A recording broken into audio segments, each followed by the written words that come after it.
Howdy, Compelled Unbeliever here. Today we're going to talk about the flaw with the abortion argument in response to Casey from Breaking in the Habit in a video with the same title. It just got real.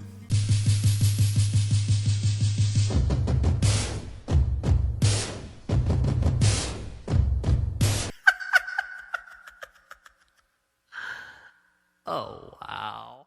Before I actually get started, my fiance bought me this tapestry for Christmas, and I think it's very interesting to mention that throughout history there has been a tree of life mythology for thousands of years before Christianity ever existed, before Judaism ever existed. We see this in the Epic of Gilgamesh.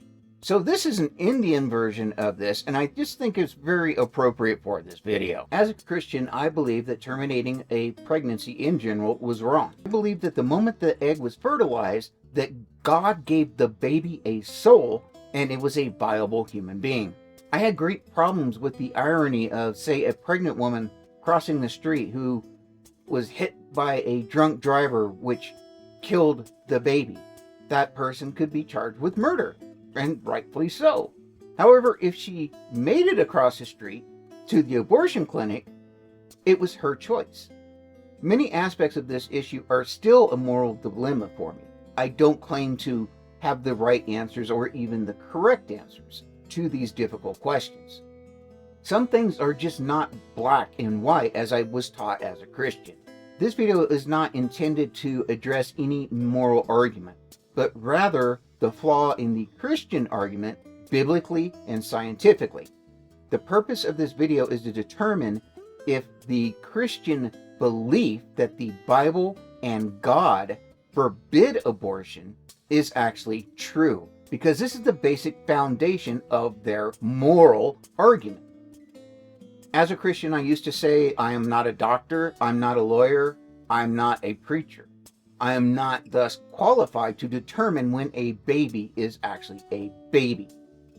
So I had to consider that at least at the point of conception, it could be, because that is the point when the debate actually begins. Now remember this statement, because for the purposes of this video, it will remain unchanged from my Christian opinion. But here I will look at it from a more educated perspective.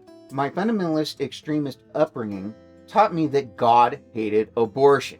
God even knew us before we were born, Jeremiah 1:5. Again, this point is also very important to remember, that God knew us before we were born. This suggests that we had souls before we were even conceived, much less born. Exodus 21:22 tells us that if two men are fighting and a pregnant woman is hurt in that fight and it causes her to miscarry, this becomes an issue of property rights for the husband, and the man that injured the pregnant woman owes the husband proper compensation. Nothing is mentioned about the pregnant woman or the miscarried child, as they don't seem important enough to even address. This is a men's property right issue, and a men's property right issue only. Numbers 5:11 through 31 tells us that if a woman is suspected of cheating on her husband or being unfaithful, then the husband can take her to the priest, in which she is given bitter water. It doesn't tell us what the bitter water is, but then the priest gets some dirt from the floor and mixes it in there and gives it to her. Now, if she was unfaithful, she will have a miscarriage. If she was not unfaithful, then she will be fine. So the priest and the wife say this magical incantation and let happen whatever happens. This is God's recipe for an abortion. The justified reason for this abortion is the husband thinks his wife might have stepped out on him, might have cheated on him. So let's kill the baby. One must remember this is a direct directive from God. So what do we take from the Bible? It's all about men's property rights. And we get a nice ritual, magical abortion, just in case the husband's property rights were violated. Unlike what I was taught as a Christian, the Bible does not teach us that abortions are bad. Instead, it gives us specific directions on the magical spell to make them happen. If what I was taught as a Christian is true, that at conception, it is a baby, a human being, this raises a huge problem for God.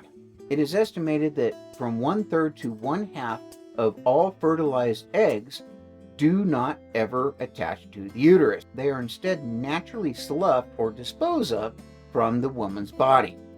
This makes God, because it's his creation, his plan, the most prolific abortionist imaginable. If God did know us before we were born, then God murders from 1/3 up to half of the babies that he creates. So if it is true that God issues us a soul at conception, as I believe, then God is the most murderous psychopath imaginable. This is not a God that values the life of an unborn child. Then there are all the late-term abortion that God allows to happen. It's all his plan. It's his doing. We can't change it. It was God's doing, not ours. I was told as a Christian that when miscarriages happen, it is God's mercy that allows it to happen. Why couldn't have God just made the baby healthy in the first place and made the mom healthy in the first place so that the baby could be born? And he didn't have to kill a soul before it was born. Again, this video is not intended to address any moral issues on abortion or to cast any kind of judgment on anyone who has to make these difficult decisions. It is the purpose of this video to show that the Christian general position of right to life is not biblical at all. In fact, it is the exact opposite of what the Bible teaches. In addition, the Christian God, if he does exist, does not cherish unborn children, but rather has created a mechanism by which abortions, his abortions, are more prevalent than we could have possibly imagined. I do think it is a good idea to bring the moral issue on abortion to the table. It's a very, very difficult question to answer, and it should be talked about. If Christians hold the position of right to life because they believe that God or the Bible teaches this, they are completely wrong. If they agree with the Bible and God on this issue, then they actually have the worst moral position it is possible to have, more than likely without even knowing it. That is, unless they actually do believe that all life is precious. If they are honest, they must agree that God is the Great Abortionist. This is Compelled Unbeliever. It's just a book.